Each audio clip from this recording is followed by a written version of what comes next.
j'aimerais partager avec vous un thème, ou plutôt un texte, parce que c'est issu d'un texte, qui n'est pas toujours la chose qu'on aime le plus entendre, ou vivre en tout cas. Pourquoi ? Parce que on vit dans un siècle où on est un peu formaté par le siècle. On vit dans ce 21e siècle et dans une société de consommation où il nous faut toujours acquérir plus, toujours acheter plus, toujours avoir l'objet dernier cri, et on est tous dans le même panier. Et pourtant, la Bible nous parle de cette valeur souvent méprisée, souvent inconnue, souvent incomprise, du contentement. Et j'aimerais partager avec vous ce sujet ce matin, le contentement. Et nous avons plein de textes dans la parole de Dieu qui nous parlent du contentement, mais pour notre partage ce matin, on va s'arrêter et s'intéresser à ce texte que nous laisse Paul dans Philippiens 4.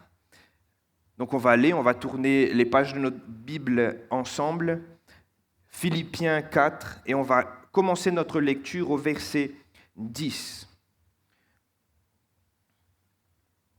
Alors je sais que ce n'est pas une thématique où on dit souvent « Amen » parce qu'on est humain, on est tous pareils, on aime recevoir.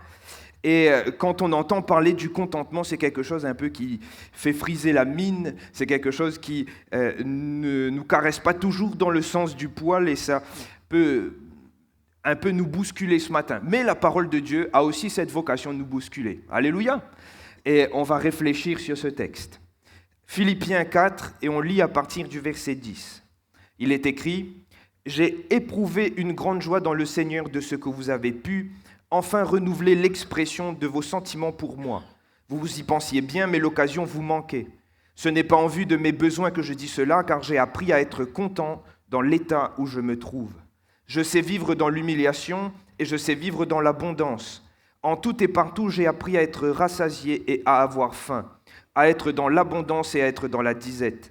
Je puis tout par celui qui me fortifie.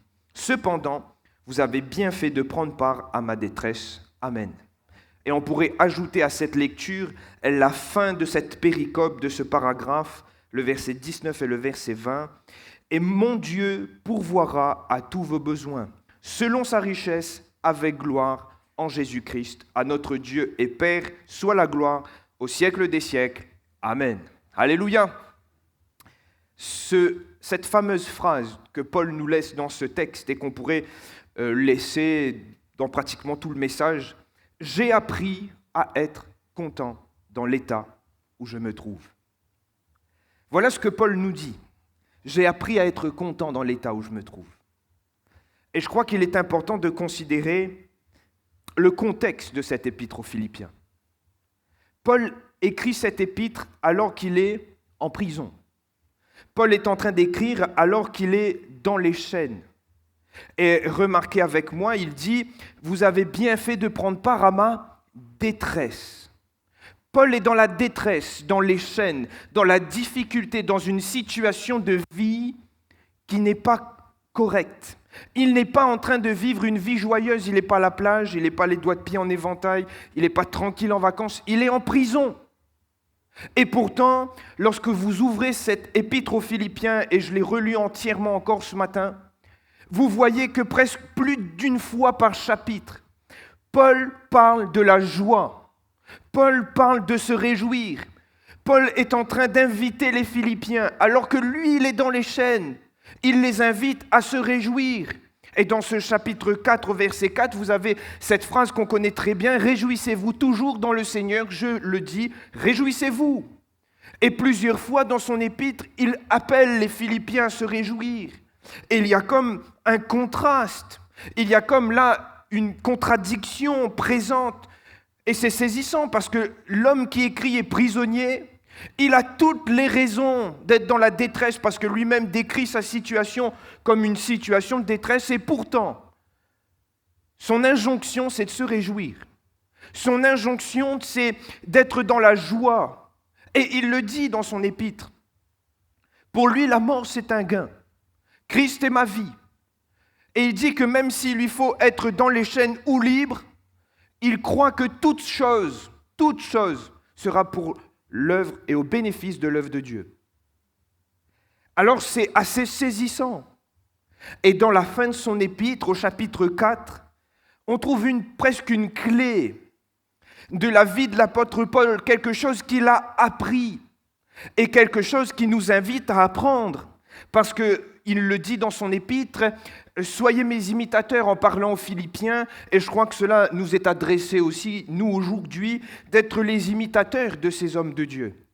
Et Paul nous dit dans ce chapitre 4, « J'ai appris à être content dans l'état où je me trouve. » Plus loin, il va utiliser un autre mot qui a été traduit en français par « apprendre » et dans le texte littéral, il y a cette notion d'un mystère révélé. Comme si l'apôtre Paul était en train de nous dire qu'il avait appris un mystère du royaume de Dieu. Et j'aimerais nous le dire ce matin. Le contentement, c'est un mystère que nous devons apprendre à vivre.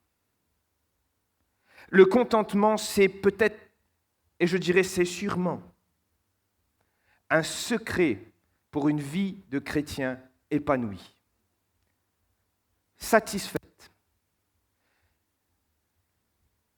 Alors, permettez-moi de le dire ce matin, mais Paul ne fait pas l'apologie de la pauvreté. Il n'est pas en train de dire que pour être heureux, il faut être pauvre. Non. Lui-même, et on a lu le texte ensemble, il a dit « J'ai appris à vivre dans l'abondance ». Donc Paul a su vivre dans l'abondance. Il ne fait pas non plus l'apologie de la fatalité de la vie. Comme si, il y a beaucoup, tant mieux, il n'y en a pas, tant pis, on fait avec ce qu'on a. C'est pas grave, on fait, c'est comme ça, j'ai pas le choix. Non, c'est pas ce que Paul non plus est en train de dire. Il ne fait pas une espèce d'acceptation passive de la vie. Non. Paul est en train de dire qu'il a appris à être satisfait, à être content de ce qu'il a, de sa situation, parce qu'il a l'assurance que Dieu pourvoit à son nécessaire. Et parce qu'il a cette assurance, Paul, au final, il sait se satisfaire de sa situation et de ce qu'il a, quelles que soient les circonstances. Qu'il vente ou qu'il pleuve ou qu'il fasse beau. Qu'il soit dans les verts pâturages près des eaux paisibles ou dans la vallée de l'ombre de la mort ou en face de ses adversaires. Paul a appris à être content de la situation dans laquelle il se trouve, parce qu'il sait que Dieu pourvoit à ses besoins. J'aime bien parce que le texte et le mot qui est utilisé en grec pour content, c'est autarkes.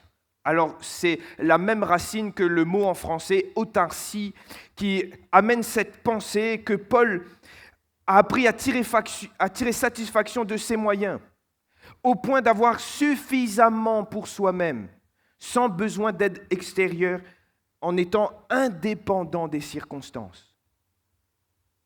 Et au final, j'aimerais dire ce matin que la satisfaction, le contentement de Paul ne dépend pas de ce qu'il a. Ne dépend même pas des circonstances qui est autour de lui, mais dépend de sa confiance qu'il a en Dieu. Et il fait ce lien étroit entre son contentement et sa vie de contentement et sa proximité avec Dieu. Et on le verra ça tout à l'heure, un peu plus en détail. Mes frères et sœurs, j'aimerais le dire ce matin. Nous sommes toutes et tous appelés à vivre le contentement, c'est-à-dire à être satisfaits, à être heureux de ce que nous avons. C'est sûrement une des clés pour jouir de notre vie chrétienne. Vivre en étant conscient que Dieu est fidèle et qu'il ne fait jamais défaut à sa parole. C'est pourquoi il pourvoira toujours au nécessaire. Et à cause de ma confiance, à cause de l'assurance que j'ai dans sa parole, je peux être satisfait, quelles que soient les circonstances. Pas facile, frères et sœurs. Humainement, je le dis, ce n'est pas un reproche, mais un constat. C'est l'homme, on est comme ça, et moi aussi je suis dans le même panier que vous. On est souvent centré sur ce qu'on n'a pas, souvent inquiété par ce qu'on n'a pas. est rarement focalisé sur ce qu'on a. La société elle-même est une société d'insatisfaction. Mais lorsqu'on lit ce texte de l'apôtre Paul, il semble renverser la vapeur. Et lui, il dit qu'il a appris à vivre dans l'abondance. Oui, mais aussi dans la pauvreté, dans l'humiliation, dans la disette. Il a appris à être rassasié, oui, mais il a aussi appris à avoir faim. On a l'impression dans ce texte qu'aucune circonstance ne peut impacter l'état de l'apôtre Paul. Et c'est vrai, regardez dans les Actes. Lorsqu'il a été jeté en prison, qu'est-ce que Paul était en train de faire? Il louait le Seigneur. Comme si les circonstances n'impactaient pas son état. Même là, il est en prison, il est dans les chaînes, ça fait partie des épîtres de prison, et Paul arrive à se réjouir. Paul arrive à dire aux chrétiens, réjouissez-vous. Comme si les circonstances n'impactaient pas sa vie. Comme si les circonstances ne pouvaient pas faire bouger sa situation. Et c'est là où c'est peut-être un peu plus difficile pour chacun d'entre nous. C'est déjà difficile de se contenter de ce qu'on a quand tout va bien. C'est déjà difficile d'être satisfait de ce que le Seigneur nous a donné et nous donne quand tout va bien. Mais imaginez quand ça ne va pas. Là, c'est beaucoup plus compliqué. C'est une autre paire de manches. Et pourtant, c'est ce qu'on remarque dans la vie de l'apôtre Paul. Et je crois que c'est ça le véritable contentement. Ce n'est pas une fatalité. Ce n'est pas vivre en se disant que l'on est ou que l'on n'est pas, c'est pas grave. Non, le Seigneur a promis de pourvoir à nos besoins. Donc on a raison de s'approcher de Dieu et de lui faire connaître nos besoins. Ce n'est pas non plus vivre en étant là dans cette pensée qu'il nous faut être pauvre pour être heureux. Non, pas du tout, c'est pas ça. Je crois que vivre le contentement, c'est aussi vivre cela, c'est-à-dire être capable à se focaliser sur ce que Dieu nous donne et nous a donné, au point que même ce qu'on n'a pas encore reçu, ce dont on est en attente, ne viennent pas changer notre état. Paul était en attente d'un secours. Remarquez, il dit, vous avez bien fait de m'envoyer du secours. De venir en aide dans ma détresse, vous avez bien fait. Il le dit aux Philippiens. Et ce passage sur le contentement est dans une portion de texte où Paul est en train de remercier les Philippiens pour l'aide fraternelle qu'ils ont eue à son égard. Mais Paul nous montre dans sa vie et dans ce texte que même ce qu'il n'a pas ne fait pas changer son état, ne vient pas changer son état de chrétien satisfait. L'attente du secours, l'attente d'une intervention de Dieu dans un problème, dans une situation ne vient pas changer le contentement et la joie qui est au fond du cœur de l'apôtre Paul. C'est ça, vivre le contentement, frères et sœurs.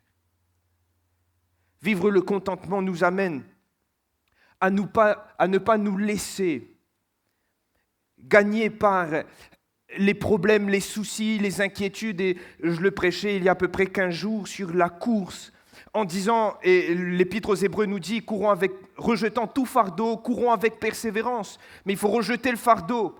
Et dans le texte original, le mot fardeau qui signifie un poids, quelque chose de lourd, quelque chose de pénible. Il nous faut rejeter ces soucis, ces problèmes, ces inquiétudes, ce fardeau qui nous ralentit. Et dans notre vie, il nous faut aussi rejeter ces soucis, ces difficultés, tout ce qui pourrait être un sujet d'inquiétude. Il ne faut pas que ces choses prennent le dessus sur notre course et aussi sur notre contentement. Il ne faut pas que ces choses viennent changer, viennent ternir, viennent briser, viennent renverser notre état de chrétien satisfait en Jésus-Christ. Frères et sœurs, quelle que soit ton attente ce matin, quel que soit le secours que tu attends de Dieu, cela ne doit pas enlever ta joie dans le Seigneur. Cela ne doit pas enlever cet état que nous avons cette joie des enfants de Dieu. Nous avons tellement reçu du Seigneur. Alors franchement, ce n'est pas pour un petit truc en plus ou un petit truc en moins que cela doit changer notre état, même si le problème est grand. Frères et sœurs, nous sommes sauvés. Qu'y a-t-il de plus grand que le salut ? Vivre le contentement, c'est ne pas laisser ce que nous n'avons pas, ce que nous espérons, ce que nous aspirons, changer notre état, notre joie, venir ternir la joie que nous avons en tant qu'enfants de Dieu. Pourquoi ?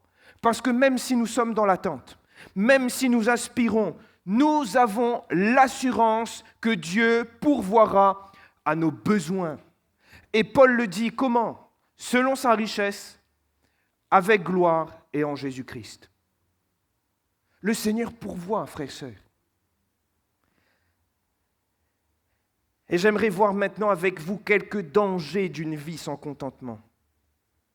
On verra à la toute fin cet apprentissage de la vie, d'une vie de contentement, et j'aimerais voir avant les dangers, parce que je crois que c'est davantage facile de s'identifier à ces dangers et de comprendre ces dangers. Comprenez les dangers d'une vie où on n'arrive plus à tirer plaisir, à jouir pleinement de ce que Dieu nous donne. Une vie chrétienne où la joie ne prédomine plus. Et je crois que le premier danger, ce qui est peut-être le plus naturel, qui guette l'homme, le chrétien, qui ne sait pas vivre le contentement, qui ne sait pas se satisfaire dans ce que Dieu lui donne, c'est une vie chrétienne triste et sans reconnaissance. Et on a envie de dire que finalement, c'est presque naturel, ça coule de source. Comment vivre la joie, comment se réjouir, comment être heureux si on ne sait pas tirer profit de ce que Dieu nous donne? Comment être des chrétiens reconnaissants si déjà on ne réalise pas la grande valeur de ce que Dieu nous a déjà donné? Comment vivre la joie quand on est focalisé sur ce qu'on n'a pas plutôt que sur ce que le Seigneur nous a déjà donné? Comment vivre une vie de contentement lorsqu'on n'a pas appris à être joyeux d'abord et à laisser le Seigneur s'occuper de nos besoins? C'est presque normal, ça coule de source. Et ça me fait penser à ce texte dans Luc 17, de ces 10 lépreux. Alors moi, ça m'a toujours étonné, ces 10 lépreux. Ils sont 10. Les 10 crient à l'aide. Les 10 rencontrent Jésus. Les 10 reçoivent la guérison.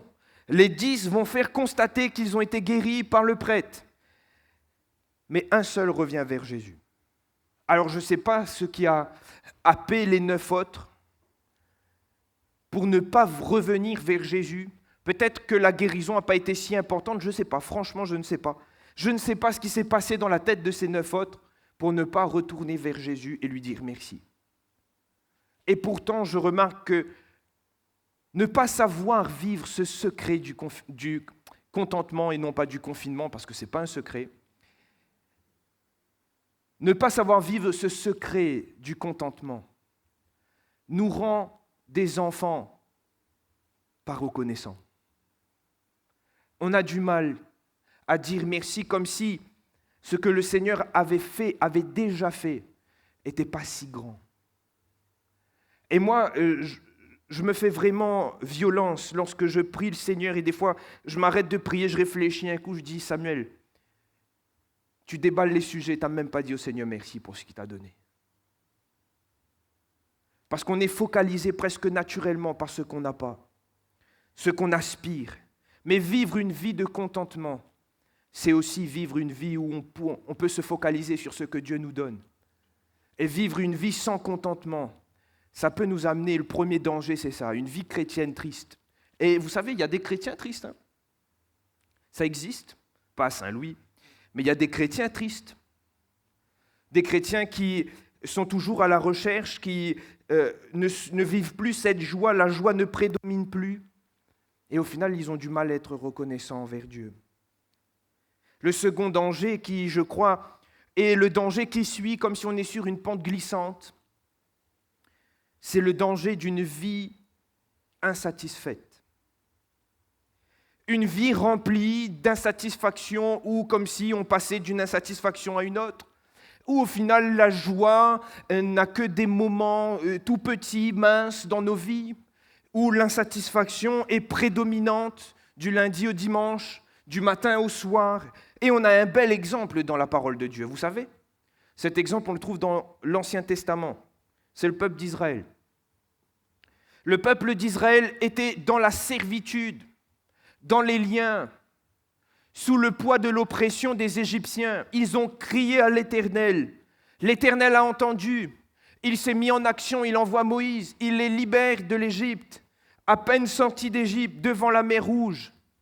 Ils sont face à cette mer et derrière eux, il y a les Égyptiens qui arrivent. Qu'est-ce que fait le peuple? Ils disent merci au Seigneur. Ils commencent à faire un reproche à Moïse. Que nous as-tu fait en nous faisant sortir d'Égypte? Mais Dieu est bon, Dieu est fidèle, Dieu pourvoit. Dieu va ouvrir la mer en deux, ils vont passer, ils vont traverser. Par la puissance de Dieu, ils arrivent de l'autre côté, alors ils se réjouissent, ils écrivent ce cantique, c'est Marie qui l'écrit, ce cantique qu'on connaît. Il a précipité dans la mer le cheval et son cavalier.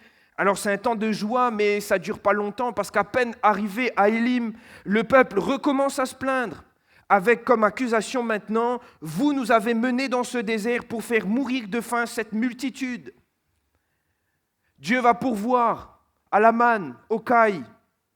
Mais à Mériba, quelques pas plus loin, à nouveau l'insatisfaction, à nouveau les reproches. Et là, le peuple dit à Moïse, « Tu nous as fait sortir d'Égypte pour nous faire mourir de soif dans le désert. » Dieu va susciter encore une source d'eau, parce que Dieu est fidèle, Dieu est bon, Dieu pourvoit, Dieu ne laisse jamais ses enfants.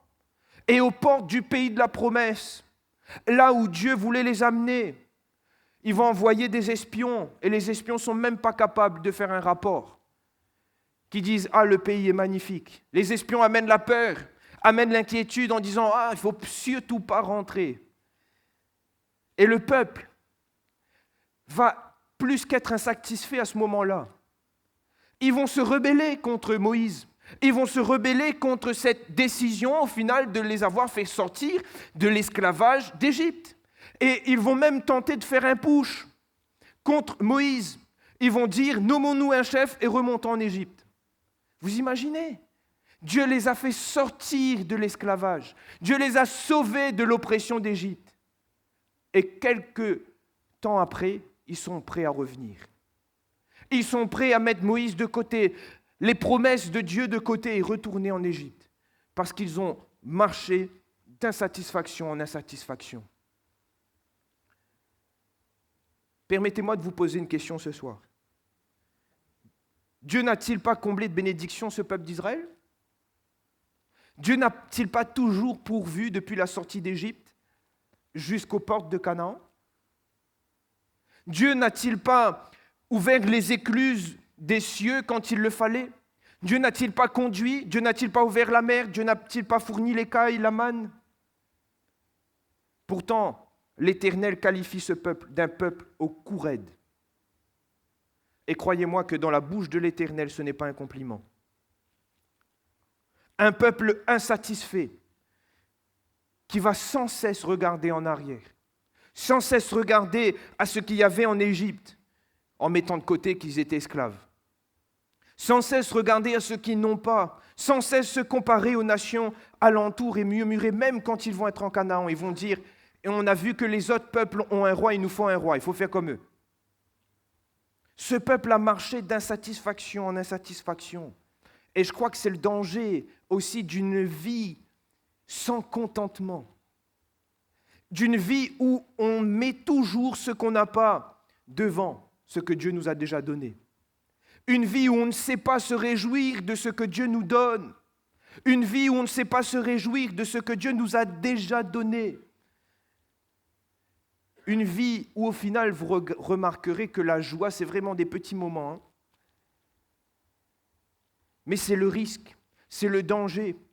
Plus qu'une vie triste, plus qu'une vie sans reconnaissance, le risque d'une vie insatisfaite. Et j'aimerais voir ce dernier danger avec vous, qui je crois, il est tout en bas de la pente. Lorsqu'on n'a pas appris à vivre ce secret du contentement, lorsqu'on n'a pas appris à vivre une vie de contentement dans le Seigneur, oui, on devient vite des chrétiens tristes, sans reconnaissance. Le risque suivant, c'est d'une vie d'insatisfaction, mais il y a un risque encore plus grand. Et on le retrouve dans le psaume 73, que je cite souvent. C'est le risque de tomber, de déchoir.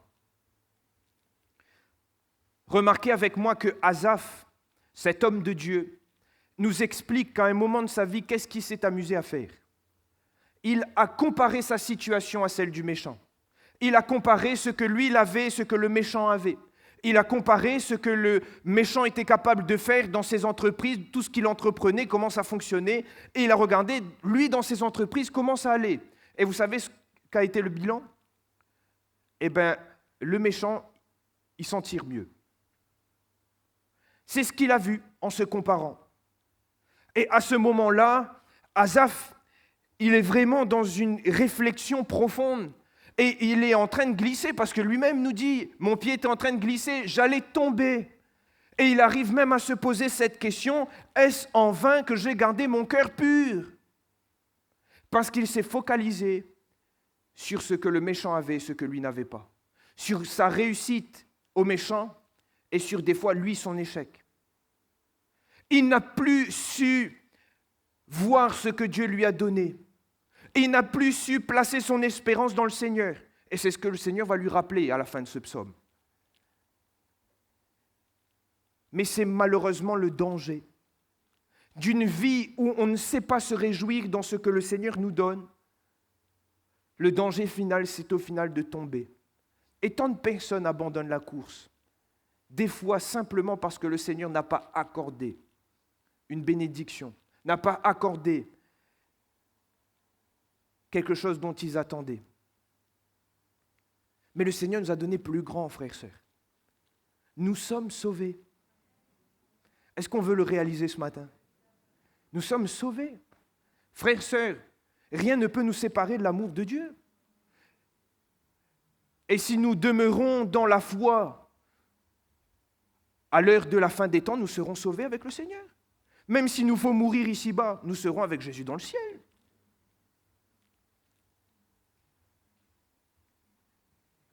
Mais certains n'ont pas su vivre cette vie de contentement et ils sont tombés. Et on a un autre exemple dans l'Écriture, c'est dans le Nouveau Testament qu'on le découvre. Celui d'un homme qui semblerait être un compagnon de l'apôtre Paul. On le retrouve dans les salutations ou dans les prières de l'épître aux Colossiens ou l'épître à Philémon. Il s'agit de Démas. Démas, semblerait-il, était quelqu'un qui travaillait avec Paul, qui lui a donné un coup de main. Mais dans sûrement la dernière épître que Paul va écrire, celle de 2 Timothée, au chapitre 4, au verset 10, Paul va dire à Timothée, un cœur plein de tristesse quand il dit ça, « Démas m'a quitté. » Pourquoi? Par amour pour le siècle présent. Alors là, on ne sait pas ce qui s'est passé. On ne sait pas qu'est-ce qui a frappé Démas, qu'est-ce qui a été son lot quotidien pour que Démas puisse laisser au final l'amour du siècle présent, les richesses qu'il y avait peut-être dans ce siècle et qu'il n'avait pas dominé, passer devant et enlever sa joie au point qu'il abandonne la course. Frères, sœurs, c'est le risque absolu d'une vie insatisfaite. C'est celui de tomber, de chuter, de déchoir, à force d'envier, à force de comparer, à force de ne pas savoir être content de ce que Dieu nous a donné. Plaise à Dieu que personne ne se retrouve un jour dans cette situation. Plaise à Dieu que nous ne soyons pas non plus de ceux qui vivent une vie insatisfaite, mais plaise à Dieu que nous puissions apprendre à vivre chaque jour le contentement avec le Seigneur Jésus. Alléluia. Et on arrive à cette dernière partie que j'ai nommée le contentement, un apprentissage. Et je crois que je ne serais même pas capable de vous décrire exhaustivement l'apprentissage du contentement parce que je crois que c'est une vie d'apprentissage que le Seigneur nous amène à vivre avec lui. Mais ce que je remarque, c'est que l'apôtre Paul ne dit pas « je suis content », mais il dit « j'ai appris à être content ». Et c'est presque particulier de voir cette tournure de phrase. Pourquoi? Parce que On n'aurait plus tendance à dire dans le français je suis content ou je ne suis pas content, plutôt que dire qu'on a appris à être content. Parce que le contentement, on se dirait que c'est plutôt quelque chose que soit on est, soit on n'est pas. Mais ce n'est pas un apprentissage. Pourtant, Paul le dresse comme étant un apprentissage. Le contentement comme étant une vertu du royaume de Dieu, c'est un apprentissage. Et Paul a appris ce mystère. Paul a appris cette vertu. Paul a appris au pied du Seigneur à être content. Et permettez-moi de voir deux choses que Paul a appris. Tout premièrement, Paul a appris à placer sa foi en Jésus. Ça peut paraître simple, hein? Mais remarquez avec moi que Paul attache son apprentissage à être content, sa vie de contentement, à ce verset « Je puis tout par celui qui me fortifie », qu'il renverse en fin de péricope en disant « Si lui, il peut tout par celui qui fortifie, ben les Philippiens aussi, ils peuvent, parce que Dieu pourvoira à tous leurs besoins, selon sa richesse, avec gloire et en Jésus-Christ. » Paul attache le contentement à une vie de foi dans la providence de Dieu. Paul fait ce lien entre être content, vivre le contentement et savoir faire confiance au Seigneur. Parce que Dieu pourvoit toujours, toujours et toujours au nécessaire. Parce que Dieu ne cesse de pourvoir pour ses enfants. Et j'aimerais vous le dire ce matin, c'est que d'une façon générale, lorsque vous recherchez dans la parole de Dieu cette notion de contentement, on voit qu'à chaque fois qu'elle est mentionnée, elle est rattachée à la providence de Dieu. À chaque fois qu'il nous est parlé de vivre une vie de contentement, la parole de Dieu nous invite à fixer nos regards sur la providence de Dieu. Remarquez avec moi dans Hébreux 13, au verset 15, il est écrit « Contentez-vous de ce que vous avez ». Pourquoi ? Car Dieu lui-même a dit « Je ne te délaisserai pas et je ne t'abandonnerai pas ». On revient à cette pensée que Dieu pourvoit.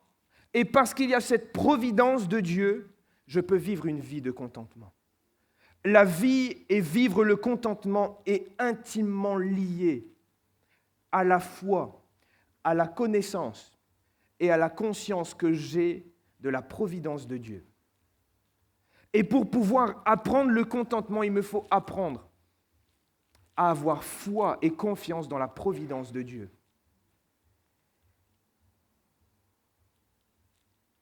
Et je crois que c'est le premier apprentissage, le socle d'une vie de contentement.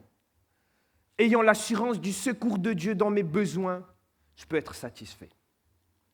Je peux être satisfait parce qu'au final, même si les circonstances ne sont pas bonnes, je sais que le Seigneur va pourvoir. Et plus je vais grandir dans cette foi, plus que je vais grandir dans cette confiance, plus je ne me laisserai pas secouer par le vent souffle. La prison, c'est pas grave, le Seigneur pourvoira. C'est ce que Paul a vécu.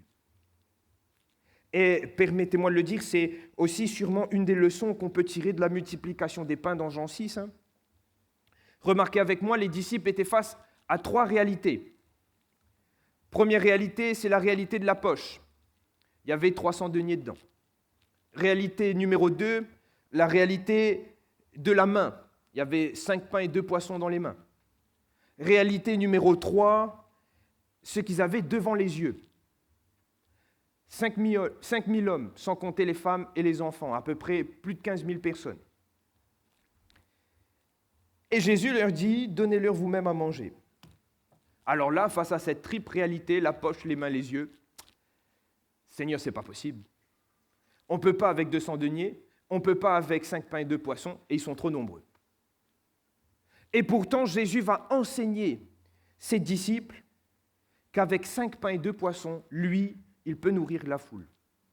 Et il peut, en plus de nourrir la foule, remplir les 12 corbeilles à la fin. Jésus est en train d'enseigner à ses disciples que ce soit avec beaucoup ou avec peu, et même des fois avec rien, il peut pourvoir à nos besoins. L'impôt, quand il a fallu payer l'impôt, Paul va dire à son disciple de pêcher un poisson.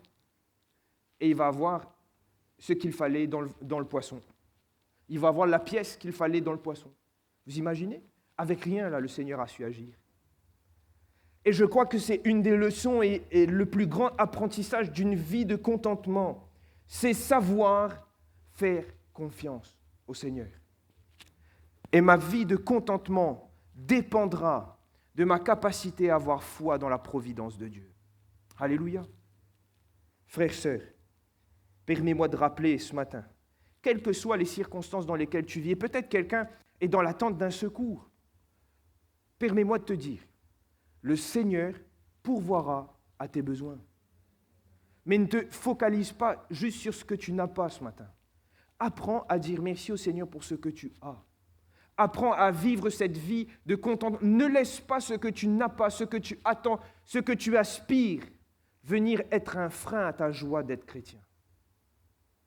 C'est, je crois, le secret d'une vie épanouie. La deuxième chose que j'aimerais voir dans cet apprentissage, c'est que Paul conclut tout ce paragraphe, cette péricope, par cette louange, sûrement des seules louanges qu'on retrouve dans Philippiens, dans cette épître. Il va dire à notre Dieu et Père, soit la gloire au siècle des siècles, Amen. Ce n'est pas en vain que l'apôtre Paul conclut ce passage par la louange.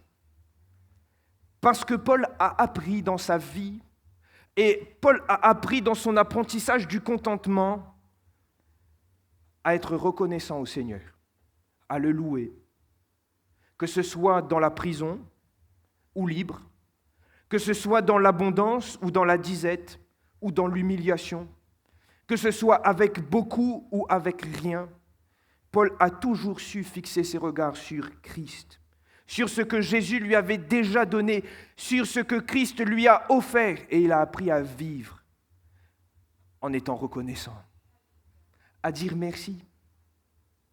Et frères, sœurs, je crois que c'est une dimension là importante pour nos vies chrétiennes. Apprendre à être reconnaissant.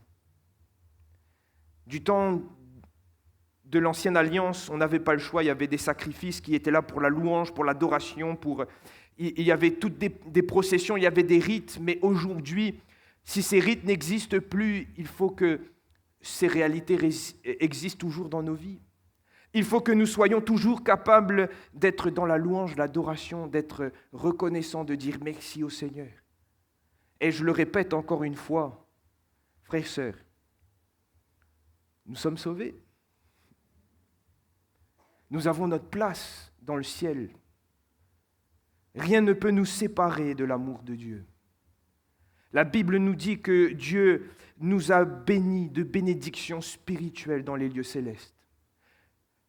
Paul le dit aux Colossiens, nous avons un héritage, nous avons part à l'héritage des saints, dans la lumière. Le Seigneur a lavé nos péchés, le Seigneur nous a sauvés, il nous a sortis, il nous a tout donné en Jésus. Et nous pouvons dire comme Paul, je puis tout par celui qui me fortifie. Alors pourquoi ne vivons-nous pas une vie de reconnaissance? Ça peut paraître si simpliste, et pourtant, il nous faut le remarquer, on est plus prompt à faire connaître nos besoins.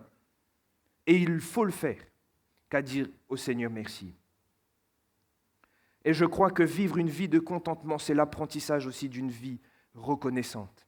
Parce que lorsque nous louons le Seigneur pour ce qu'on a, on réalise vraiment la valeur de ce qu'on a. On a lu ce texte et Dieu parle et dit que tu as de la valeur à mes yeux. Et si seulement on réalisait tous les jours la valeur que nous avons aux yeux de Dieu, le Seigneur pourvoira toujours. Alors disons-lui merci pour ce qu'il nous donne. Il sait pourquoi il le donne dans ce timing-là, dans ces conditions-là. Il sait pourquoi des fois il nous faut attendre. Il sait pourquoi des fois il faut passer par le désert. Lui, il connaît. Il maîtrise les temps et les circonstances. Il sait nous bénir quand il le faut et à la hauteur qu'il le faut. Et il le fait bien. Parce que lui, il est parfait, pas comme nous.